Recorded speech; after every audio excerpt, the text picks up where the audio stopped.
सिर्फ सपनों से ही सपने साकार नहीं होते, बल्कि सपनों को प्राप्त करने के लिए हमें सतत रूप से कड़े संघर्ष और मेहनत की जरूरत होती है आपके, तभी वो जाकर हमारे सपने साकार हो पाते हैं आपके।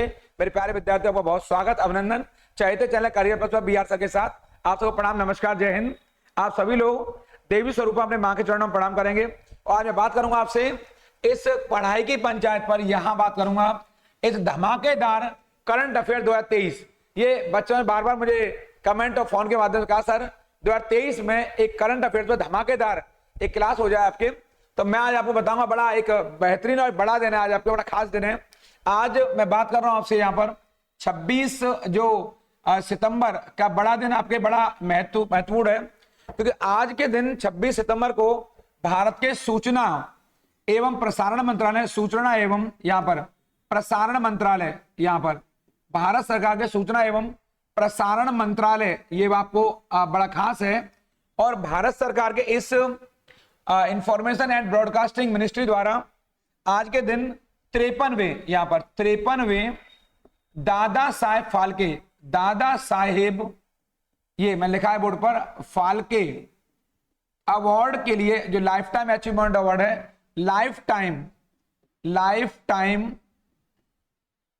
टाइम अचीवमेंट, इसको आप देखिए यहां पर अचीवमेंट जो अवार्ड है, इसके लिए जो घोषणा हुई है वो एक ऐसी दिग्गज अदाकारा हैं और उनका नाम है आपने शायद युवा पीढ़ी तो शायद नहीं जानती होगी, लेकिन इस युवा पीढ़ी में भी कुछ ऐसे हैं जो बहुत अधिक हमारे पुराने कलाकारों के बारे में बहुत अधिक रुचि रखते हैं। और आपका नाम है दिग्गज वहीदा रहमान, वहीदा रहमान, ये आपका नाम है, इसको हम नोट डाउन कर लेंगे।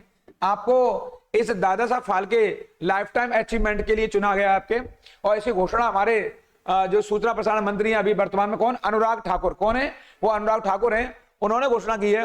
वहीदा रहमान एक वेटरन कलाकार रही हैं, बहुत दिग्गज हमारी पूर्व अभिनेत्री रही हैं, और आपने लोहा मनवाया अपनी कलाकारी से, अपनी अदाकारी से आपके, और हमारा लंबे समय तक मनोरंजन किया है। अब मैं आपको एक ऐसी बात बताऊंगा, चूंकि आज का दिन बड़ा खास है, चूंकि वहीदा रहमान ने जो अपनी प्रस्तुतिकरण किया फिल्मों की दुनिया में, अपनी जो अदाकारी दिखाई है, तो आपके एक साथी सहयोगी, उनका नाम है देवानंद, जो कि फिल्मी दुनिया के बहुत बड़े एक नाम रहे हैं आपके, देवानंद जी आपके। तो देवानंद का जन्म आज ही के दिन 26 सितंबर 1923 को हुआ यहाँ पर, और आपके जन्म के 100 वर्ष यहाँ पूरे हुए हैं। चूंकि मैं बात देवानंद के लिए नहीं कर रहा हूं, और देवानंद को आपको इसलिए बात कर रहा हूं क्योंकि आपके साथ एक बड़ी हिट जोड़ी रही और आपने बड़ी बड़ी हिट फिल्में दी हैं, और उनमें से एक बड़ी फिल्म है गाइड, उसमें मैं चर्चा करूंगा थोड़ी देर में आपसे। अभी क्योंकि गाइड मूवी का नाम आते ही आपके मन में कई सारे तरह के प्रश्न आएंगे आपके। इनके 100 वर्ष पूरे हुए देवानंद के यहाँ पर आपके जन्मदिन के, क्योंकि 2023 यहाँ पर मैं बात कर रहा हूं आपसे आज 26 सितंबर को। और देवानंद को इस दादा साहब फाल्के अवार्ड से आपके वर्ष 2002 में, कब, वर्ष 2002 में सम्मानित किया गया देवानंद को यहाँ पर वर्ष 2002 में। ये बड़ी खास बात है क्योंकि ये इनकी साथी सहयोगी रही हैं। मैं आपसे वहीदा रहमान बात करूंगा आपके। देवानंद के 100 वर्ष पूरे होने के अवसर पर वहीदा रहमान जी को जो सम्मानित किया गया है, और इनकी एक, मैंने कहा भी, एक ऐसी अदाकारा, एक ऐसी फिल्म अभिनेत्री जिन्होंने फिल्मी दुनिया में एक नया मुकाम हासिल किया, एक बड़ी उपलब्धि प्राप्त की। और मैं आपको बताऊंगा इनके बारे में थोड़ा सा कि वहीदा रहमान ने कुछ ऐसी देवानंद के साथ मिलकर के कई हिट फिल्में दी हैं, उनमें से एक मूवी है गाइड। ये गाइड मूवी है, ये बहुत महत्वपूर्ण और एक बड़ी हिट साबित पिक्चर हुई आपके। और गाइड जो मूवी आई वो वर्ष 1965 में, कब आई है, वर्ष 1965 में आई। और इसके हीरो जो थे वो देवानंद और वहीदा रहमान, अभिनेत्री, और हीरो कौन है, देवानंद। इसके अंदर जो लिव इन रिलेशनशिप का जो वर्तमान में हमारे यहाँ चर्चाओं में है, उसकी कुछ चर्चा बड़े पैमाने पर यहाँ दिखाई गई है आपके, कि कैसे एक शादीशुदा अभिनेत्री, एक महिला कैसे आपके इस देवानंद गाइड के साथ रहती है। समाज के लोगों ने लांछन भी लगाया उस दौरान आपके, लेकिन इस रोल को वहीदा रहमान ने जिस संजीदगी से जिया है और जो रोल प्ले किया है पर्दे पर, वो काबिल तारीफ है, देखने लायक है। तो आपको यहाँ पर वर्ष 1962 में आपके एग्जाम में क्वेश्चन क्या आएगा, गाइड मूवी से क्वेश्चन आए या ना आए, पर यह क्वेश्चन जरूर आएगा, जो गाइड जो पिक्चर है ये किस उपन्यास पर आधारित है आपके, बहुत वेरी मोस्ट है आपके। तो ये एक गाइड मूवी है, ये R.K. नारायण, ये बहुत इंपॉर्टेंट है, R.K. नारायण, ये इनका उपन्यास रहा, गाइड नाम का इनका उपन्यास है R.K. नारायण जी का। इस उपन्यास पर आधारित कौन सी मूवी है आपके, इनके उपन्यास पर आधारित मूवी है कौन सी, गाइड। पेपर में आएगा गाइड मूवी, चर्चा में इसलिए आ गई क्योंकि वहीदा रहमान को आपके दादा साहब फाल्के अवार्ड से सम्मानित किया गया आप जो, और आप जानते होंगे जो 52वां 52वां जो दादा साहब फाल्के अवार्ड है वो आशा पारेख को मिला है, वो भी दिग्गज अदाकारा रही। तो जो आशा पारेख हैं उनकी कुछ महत्वपूर्ण मूवियां, जैसे एक मूवी मैंने ऊपर लिखी अभी गाइड, एक मूवी इनकी प्यासा, बहुत बड़ी हिट पिक्चर है आपके। इसके अलावा कागज के फूल, कागज के फूल ये बड़ी मूवी है आपके, कागज के फूल। एक है इनकी मूवी 14वीं का चांद, 14वीं का चांद, ये वाला 14वीं का चांद, ये बड़ी हिट मूवी है इनकी। और आप युवा पीढ़ी हमारी भले ही इनको न जानती हो, लेकिन एक बड़ा खास वर्ग आपके एक्टिंग से इनका लोहा माना है। आप याद कर लेंगे कि 53वां 53वां Dada Saheb Phalke life time achievement award किसको मिला है, तो आप बताएंगे वहीदा रहमान को मिला है, अभिनेत्री आपके। इस तरह में थोड़ा सा मैं आपको बताऊंगा एक बात यहां से, जो दादा साहब फाल्के अवार्ड है, वैसे मैंने दादा साहब फाल्के अवार्ड पर एक विस्तृत वीडियो पीछे बना चुका हूं, थोड़ा सा प्रकाश डालूंगा कि इस फाल्के जो दादा साहेब फाल्के जो अवार्ड है, मैं इसको DSF कहता हूं, इस अवार्ड की शुरुआत हुई है आपके वो दादा साहब फाल्के की स्मृति में हुई है। दादा साहब फाल्के वही हैं, इन्हें फिल्मों का, भारतीय फिल्मों का पिता माना जाता है, फिल्मों का, फिल्म जगत का इन्हें पिता कहा जाता है, फादर ऑफ इंडियन जो बॉलीवुड हमारी इंडस्ट्रीज के लिए। और आपने वर्ष 1913 में जो राजा हरिश्चंद्र नाम की पिक्चर बनाई आपके, राजा हरिश्चंद्र नाम की जो मूवी बनाई है, पहली भारत की म्यूट मूवी भी है, यानी बिना बोली पिक्चर, यानी कि गूंगी पिक्चर भी भारत की, राजा हरिश्चंद्र। और उसके बाद ये परंपरा चल पड़ी भारत में। तो दादा साहब फाल्के अवार्ड के अंतर्गत आप जानते होंगे इसकी शुरुआत वर्ष 1969 में यहां से हुई है, शुरुआत इसकी हो रही है वर्ष 1969 में। चूंकि मैं थोड़ा सा पीछे के पन्नों में जरूर ले जाता हूं आप लोगों को, यहां शुरुआत तो आई हुई है। और ये पहला अवार्ड जिन्हें मिला है उनका नाम है देविका रानी। क्या नाम है, इसको लेने वाली पहली है देविका रानी, क्योंकि हम इनके बिना रह नहीं सकते, क्योंकि दादा साहब फाल्के अवार्ड पर चर्चा हो रही है तो अब बताना पड़ेगा आपको। और इस क्रम में जो पहले पुरुष हैं इस क्रम में आपके, वो वर्ष 1970 में कौन है, वो VN सरकार है। कौन है वो VN सरकार है। इनको भी आप नोट डाउन कर लेंगे। लेकिन ये VN सरकार जो थे ये फिल्म निर्माता थे। अगर एक्टिंग के तौर पर हीरो का नाम आएगा यदि, तो आप बताएंगे वर्ष 1971 में पृथ्वीराज कपूर को ये बतौर अभिनेता ये अवार्ड मिला। ये पहले व्यक्ति हैं अभिनेता के तौर पर जिन्हें इस अवार्ड से सम्मानित किया गया। किनको, पृथ्वीराज कपूर को। कपूर फैमिली का फिल्मी दुनिया में एक बड़ा योगदान है और आज भी कपूर फैमिली फिल्मों की दुनिया में, फिल्मी क्षेत्र में अपना योगदान दे रही हैं, चाहे वो अभिनेत्री हो या अभिनेता। तो आपको बताना है, यहां पर मैंने आपके लिए क्वेश्चन निकाला था कि 53वां दादा साहब फाल्के अचीवमेंट अवार्ड किसको दिया गया है, तो आप बताएंगे वहीदा रहमान जी को दिया गया आपके। और 52वां जो अवार्ड था वो आशा पारेख को दिया गया है। और दादा साहब फाल्के कब शुरू हुआ है, 1969 में शुरू हुआ है। और इसके अंदर जो राशि दी जाती है वो 10 लाख, कितनी दी जाती है, वो 10 लाख रुपए की राशि इसके अंदर दी जाती है, जो आपको याद कर लेनी है हमारे एग्जाम के लिहाज से, क्योंकि कई बार एग्जाम में इस तरह क्वेश्चन पूछे जाते हैं। मैं आपको इस क्रम में आगे लेकर जाऊंगा और मैं आपको बताऊंगा आपके जो अगला मेरा पार्ट है आपके यहाँ पर, और अगला पार्ट मेरा ये यहाँ पर जो विश्लेषण है मेरा वो बताऊंगा आपको यहाँ से कि जो हमारे यहाँ पर अभी हाल ही में आप जानते हो यूनेस्को एक संस्था है। मैं यहाँ बताऊंगा आपको थोड़ा सा हल्का सा यूनेस्को के बारे में। यूनेस्को एक अंतरराष्ट्रीय संस्था है, ये यूएनओ की एजेंसी है। क्या है, ये यूएनओ की एजेंसी है। और आपके मन में ख्याल आएगा आपके कि आखिर इस यूनेस्को की स्थापना कब हो रही है, तो 16 नवंबर 1940, यहां पर ये कर देंगे 16 नवंबर यहां पर 1945 को इसकी स्थापना हो रही है। और इसका जो हेडक्वार्टर है, क्या है, इसका जो हेडक्वार्टर है वो कहां है, पेरिस में। ये ज्यादातर विद्यार्थियों को याद होगा, अगर नहीं याद है तो मेरे कहने प्लीज इसको नोट डाउन कर लेंगे आप लोग, क्योंकि ये वाला क्वेश्चन हमारे एग्जाम में अक्सर आता है। अब आपके मन में क्वेश्चन आ रहा होगा सर कि आखिर मैं यूनेस्को पर चर्चा क्यों कर रहा हूं, तो मैं आपको बताऊंगा यूनेस्को अभी हाल ही में, अभी बिल्कुल लेटेस्ट क्वेश्चन है, बिल्कुल हाल ही में बिल्कुल लेटेस्ट क्वेश्चन है यहां से। और अभी हाल ही में ग्रीस, ये वाला आप जानते होंगे, ग्रीस को हमारे यहाँ यूनान भी कहते हैं। क्या कहते हैं, यूनान कहते हैं। आपको जानना चाहिए यूनान का कौन था, सिकंदर है आपके।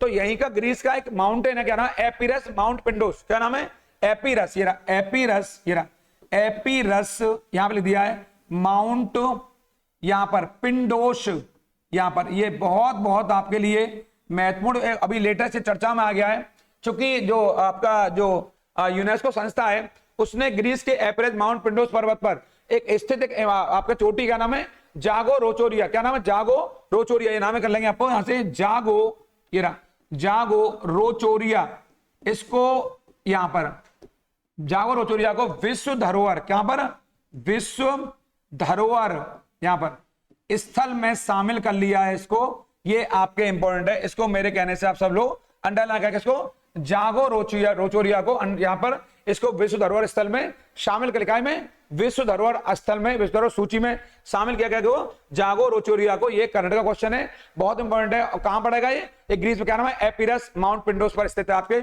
इसको याद कर लेंगे यहां से। ये एक अन्य क्वेश्चन है, मैंने बता दिया आपको किसके बारे में, मैंने बताया आपको यूनेस्को के बारे में कि यूनेस्को हमारे यहाँ कितनी महत्वपूर्ण संस्था है। इस क्रम में मैं आपको आगे बताऊंगा। जो मैंने अगला क्वेश्चन निकाला वो अगला क्वेश्चन है यहाँ पे मेरा विश्लेषण है यहीं पर बताने के लिए आपको मैं बताऊंगा यहाँ पर कि हाइफा युद्ध क्या है और हाइफा युद्ध चर्चा में क्यों रहा। मैं यहाँ बात करूंगा आपसे हाइफा युद्ध के बारे में, ये आपके लिए बड़ा महत्वपूर्ण है। आप कहेंगे सर हाइफा युद्ध ये चर्चाओं में क्यों है, क्यों मैं बात कर रहा हूं आपको, तो आपकी जानकारी बताता हूं। हाइफा नामक जो स्थान है, पहली बात तो कहां स्थित है? ये इजराइल में स्थित। कहां स्थित है ये इजराइल में स्थित है। और आपको जानना चाहिए ये वही युद्ध है जिस युद्ध ने इजराइल निर्माण का मार्ग, इजराइल इसको लिख लेंगे, इजराइल निर्माण, जो इजराइल राष्ट्र है इस इजराइल निर्माण का मार्ग प्रशस्त कर दिया, मार्ग खोल दिया आपके। अगर मार्ग खोल दिया, मार्ग प्रशस्त कर दिया, अगर प्रशस्त माने होता खोल देना, यानी अगर हाइफा युद्ध अगर हार गया होता अगर इजराइल, तो कहीं इजराइल का निर्माण ही नहीं होता। आप जानते होंगे 14 मई या 19, यहां पर 14 मई इसको याद करेंगे 1948 को ये इजराइल का स्थापना वर्ष क्या है? ये इजराइल का स्थापना वर्ष है। अगर इजराइल बना है 14 मई को तो उसके पीछे इतिहास की एक ऐसी डेट है और एक इतिहास का ऐसा युद्ध, क्या नाम है? हाइफा युद्ध है। इसको आप भूलेंगे नहीं। इस युद्ध में भारत के जो 3 रियासतें, एक रियासत का नाम है हैदराबाद, क्या नाम है? एक रियासत का नाम है हैदराबाद, एक का नाम है मैसूर रियासत है और एक का नाम है हमारे यहाँ जो बहुत पॉपुलर है जोधपुर रियासत। कौन सी? जोधपुर रियासत। ये 3 रियासत मैंने लिखी है आपको। ये 3 रियासत भी लिखने के पीछे जो मेरा मूल प्रयोजन है वो ये है कि इनको तीनों को युद्ध लड़ने का आदेश मिला कहां पर? अंग्रेजों की ओर से। कहां पर? इजराइल में जाके लड़ाई लड़नी है इनको। आपके प्रथम विश्व युद्ध का दौर चल रहा था। कौन सा चल रहा है? प्रथम विश्व युद्ध का दौर चल रहा है। और ये बात कर रहा हूं मैं आपसे क्योंकि पता नहीं क्या एक खास डेट है, यहीं पर मैं सितंबर का महीना चल रहा है, इसी 23 सितंबर, यहां पर 23 सितंबर 1918 को जो हाइफा का युद्ध हो रहा है, हाइफा का युद्ध, इस युद्ध में अंग्रेजों ने तीनों को भेजने का आदेश दिया रियासतों को। लेकिन एक क्वेश्चन है किस रियासत को उन्होंने मना कर दिया? क्योंकि ये युद्ध तुर्की जर्मनी जो कि विरोधी राष्ट्र हैं, एक्सेस कंट्रियां, उनके विरुद्ध हो रहा था आपके युद्ध। और एक और मित्र राष्ट्र हैं, तो भारत मित्र राष्ट्रों की ओर से भाग ले रहा था। आप जानते होंगे जो सेकेंड वर्ल्ड वॉर है, कौन सा? जो सेकेंड वर्ल्ड वॉर, द्वितीय विश्व युद्ध है, तो एक और कौन है? एक और आपके मित्र राष्ट्र हैं और दूसरी ओर कौन है? धुरी राष्ट्र है। कौन है? धुरी राष्ट्र हैं। आप जानते होंगे धुरी मित्र राष्ट्रों में जहां एक और ब्रिटेन है, फ्रांस है, बेल्जियम है, रूस है यहां पर, और बाद में यूएसए जैसा राष्ट्र जुड़ा इसमें आपके। तो वहीं दूसरी ओर धुरी राष्ट्रों में जो कौन है? जर्मनी है। कौन है? ये जर्मनी है। यहां पर ये तुर्की है, कहीं ना कहीं आपके ये ऐसे राष्ट्र जुड़े आपके जो कि विरोधी राष्ट्र हैं। द्वितीय विश्व युद्ध में भी धुरी राष्ट्र आप जानते होंगे रोम, बर्लिन, टोक्यो के नाम से फेमस हुआ। तो यहाँ ना धुरी राष्ट्र कहिए या कहिए विरोधी राष्ट्र कहिए, कुछ भी कह लीजिए, आपके धुरी राष्ट्र कहिए या विरोधी राष्ट्र कहिए, जो मित्र राष्ट्रों के विरुद्ध लड़ रहे थे, तो जर्मनी, तुर्की जैसे राष्ट्र हुआ करते थे आपके। और इस युद्ध में, और आप जानते होंगे प्रथम विश्व युद्ध में जो बड़ा महत्वपूर्ण जो घटनाक्रम माना जाता है आपके, इस युद्ध में जर्मनी कहीं ना कहीं खलनायक बना। जर्मनी की वजह से लोग कहते हैं युद्ध हुआ आपके। तो हाइफा के युद्ध में यहीं पर ये बताऊंगा मैं आपको, ये 2 लोग यहां मैं आपको इसको इंपॉर्टेंट करूंगा आपके लिए। एक का नाम है यहां पर जर्मनी, क्या नाम है? जर्मनी, और दूसरा राष्ट्र तुर्की। इन तुर्की के हमलों से जो हाइफा शहर है, कौन है वो? जो हाइफा शहर है, ये मैं आपको जानकारी कैसे दे रहा हूं आपको, शायद इन बातों से आप परिचित ना हो। ये हाइफा एक बहुत सुंदर शहर है आपके, ये शहर है हाइफा आपके कहां पड़ता है? इजराइल में पड़ता है आपके। और इस शहर पर जर्मनी और तुर्की की सेना को यदि किसी ने खदेड़ा है तो वो अंग्रेजों के साथ भारतीय सैनिक थे, अंग्रेज नाम मात्र पे हुआ करते थे। असली लोहा अगर मनवाया किसी ने तो भारतीय सैनिक थे। और उनमें भी कौन है, जो हमारी जोधपुर की सेना है, कहां की, जोधपुर की सेना है, उस जोधपुर की सेना के जो सेनापति थे, इनका नाम तो आपको याद करना ही पड़ेगा, क्योंकि ये वही हमारा वीर सपूत है जिसने जर्मनी और आपके तुर्की की सेना को घुटनों के बल ला दिया। और नाम है उसका दलपत सिंह। क्या नाम है, उसका नाम है दलपत सिंह। और इसने उसने भाले और तलवार के बल पर, भाले और तलवार के बल पर ऐसा शक्ति प्रदर्शन किया जहां जर्मनी और तुर्की दोनों घुटनों के बल आ गए। और इस युद्ध में, हाइफा युद्ध में, बड़ी भारी विजय मिली भारत को, यानी ब्रिटेन को विजय मिली, क्योंकि हम ब्रिटेन के अधीनस्थ थे, ब्रिटेन के हम गुलाम हुआ करते थे, तो ब्रिटेन की ओर से लड़ रहे थे। मैंने पीछे बताया कि ये इस युद्ध में थोड़ा सा पीछे लेके जाऊंगा, 3 रियासतों को भेजने के लिए कहा गया, क्योंकि हैदराबाद एक मुस्लिम यानी कि एक इस्लामिक रियासत थी, तो हैदराबाद को उन्होंने कहा इसमें ज्यादातर मुस्लिम सैनिक लड़ रहे हैं और तुर्की मुस्लिम राष्ट्र हुआ करता था, तो हैदराबाद को शंका करते हुए अंग्रेजों ने कहा आप मत लड़िए, लेकिन तीनों को नामांकित किया था, हैदराबाद को, मैसूर को, जोधपुर को। लेकिन इस युद्ध में जोधपुर और मैसूर के सैनिकों ने जो अपना लोहा मनवाया और अंग्रेजों के साथ मिलकर के उन्होंने जो वहां पर भाले और तलवार के माध्यम से जो आपका युद्ध कौशल दिखाया, उस कौशल के बल पर इन्होंने हाइफा के युद्ध को जीता। ये बहुत बड़ी बात है। मैंने कहा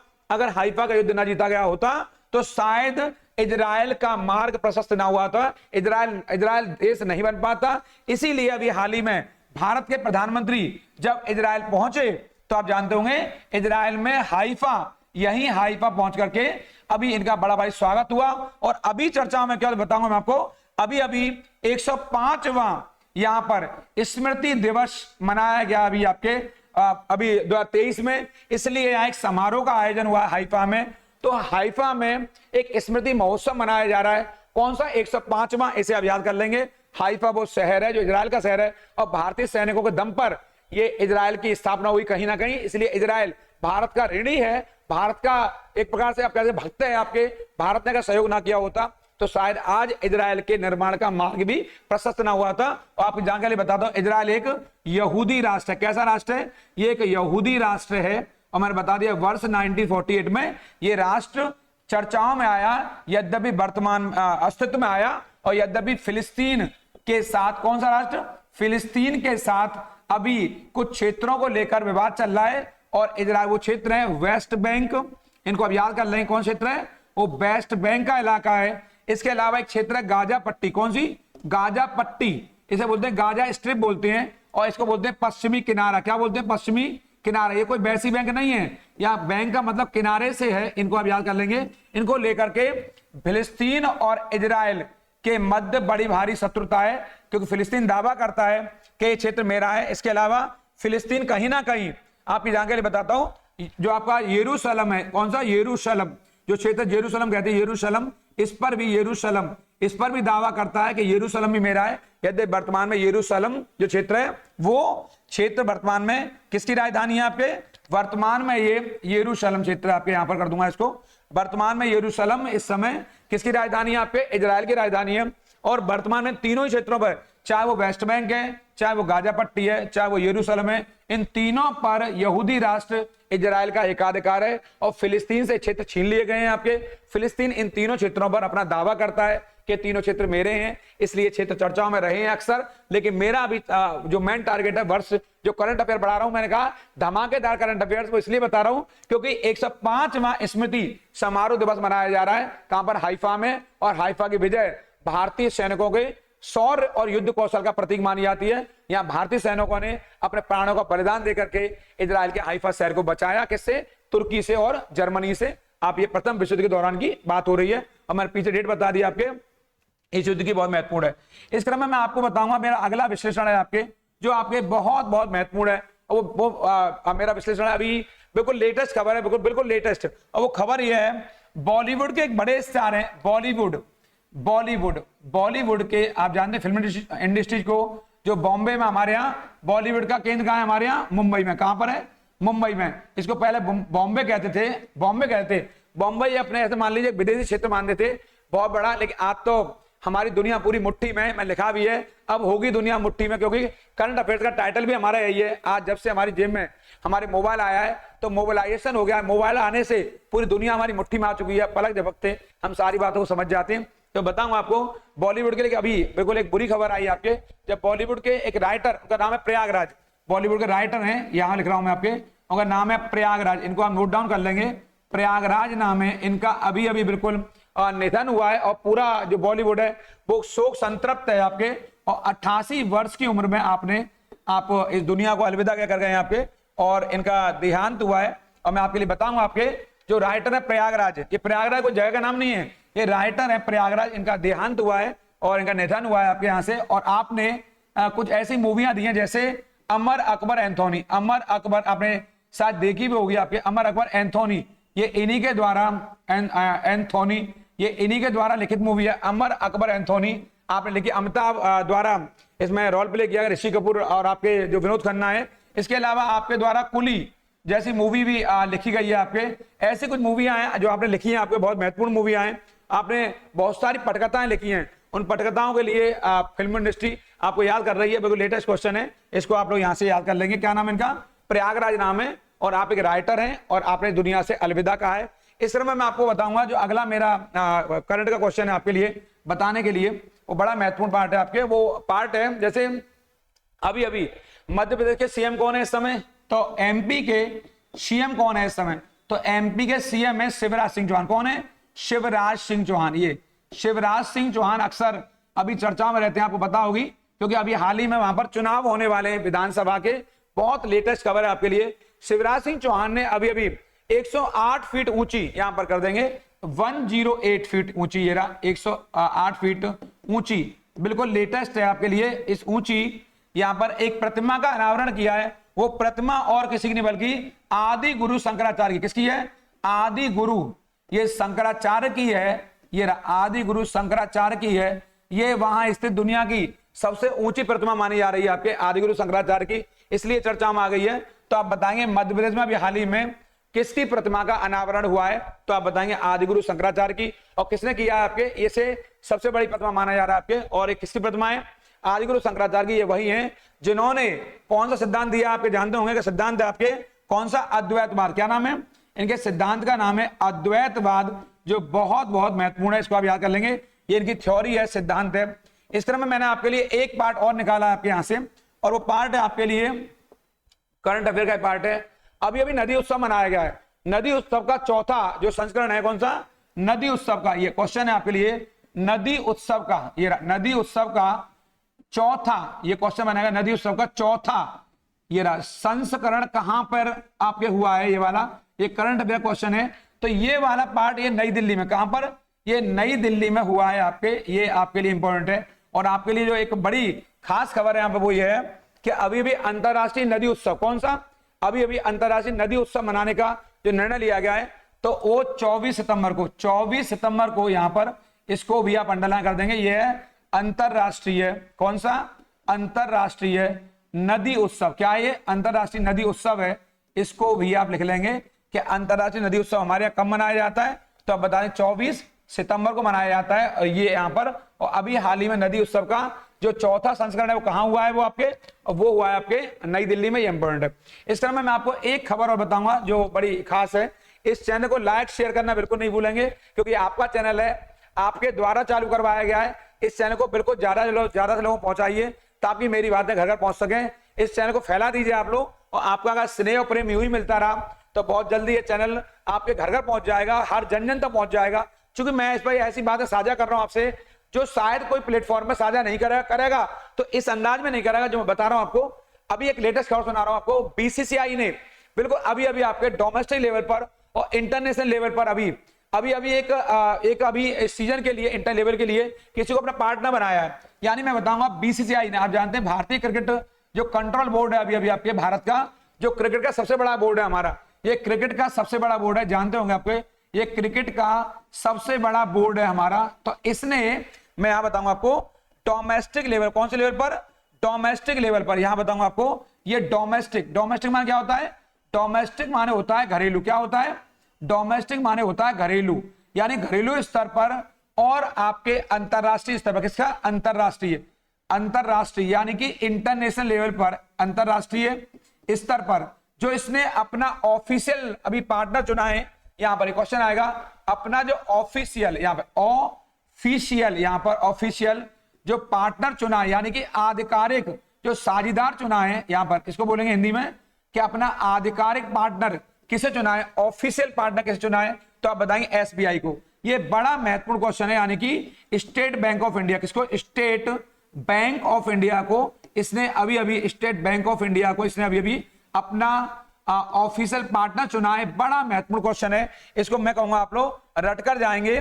क्या बीसीसीआई ने अभी अभी अपना ऑफिशियल पार्टनर किसे चुना है, तो आप बताएंगे एसबीआई को चुना है। चाहे घरेलू स्तर की प्रतियोगिता हो, चाहे अंतरराष्ट्रीय प्रतियोगिता हो, उनके लिए इन्होंने एसबीआई को अपना आधिकारिक ऑफिशियल तौर पर पार्टनर बनाया है। ये बहुत महत्वपूर्ण है आपके।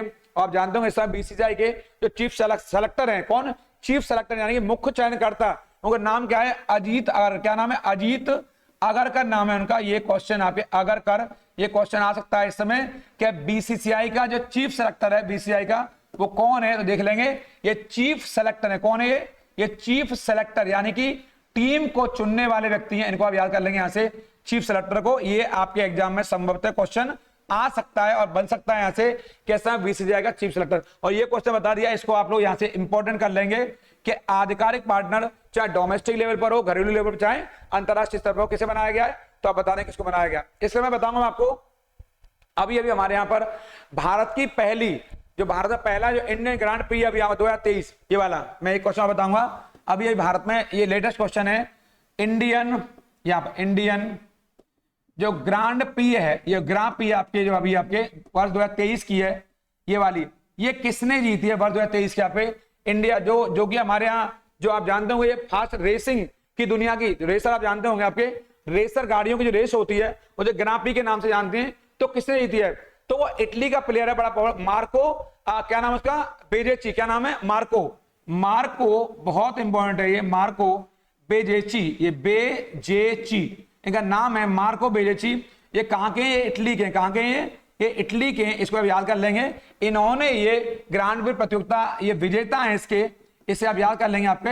ये ग्रांड प्री यानी जो आपके हमारे यहाँ जो रेसिंग प्रतियोगिता होती है, बहुत फास्ट आपके, उस रेसिंग प्रतियोगिता में आपने, ये इटली के, इन्होंने इस प्रतियोगिता को जीता है। ये आपके लिए बहुत इंपॉर्टेंट, क्या नाम है इनका, मार्को बेजेची नाम है इनका। और इंडिया ग्रांड प्रतियोगिता को जीतने वाले ये पहले विजेता हैं, पहले विनर हैं, इसको आप याद कर लेंगे। इस पंचायत में, आज की पंचायत में इतना ही। मैं कल आपको एक नई सीरीज के साथ, नई वीडियो के साथ कल फिर मिलूंगा, और आप उन लोगों का जरूर ख्याल रखिए जो आपका ख्याल रखते हैं आपके। और मैं आपके लिए एक नई बिल्कुल लेटेस्ट वीडियो बिल्कुल लेकर आ रहा हूं, ऐसी वीडियो जिसको देखकर आपका रोम रोम खुश हो जाएगा, हृदय खुश हो जाएगा आपका। तब तक इस वीडियो बने रहिए। मैं आपसे क्वेश्चन पूछूंगा यहाँ पर कि अभी हाल ही में बड़ा latest world leader for piece and security award, दोबारा बोल रहा हूं, world leader for piece and security award अभी हाल ही में किसने जीता है? बहुत लेटेस्ट है, फिर तीसरी बार दोहरा रहा हूं, world leader for piece and security award किसने जीता है 2023 का? इस पर आप बने रहिए, कमेंट के माध्यम से मुझे बताइए, और मैं इसकी प्रतीक्षा कर रहा हूं। अगले वीडियो में मिलूंगा आपसे, तब बात करूंगा इस पर। उन लोगों का जरूर ख्याल रखिए जो आपका ख्याल रखते हैं। आपको प्रणाम, नमस्कार।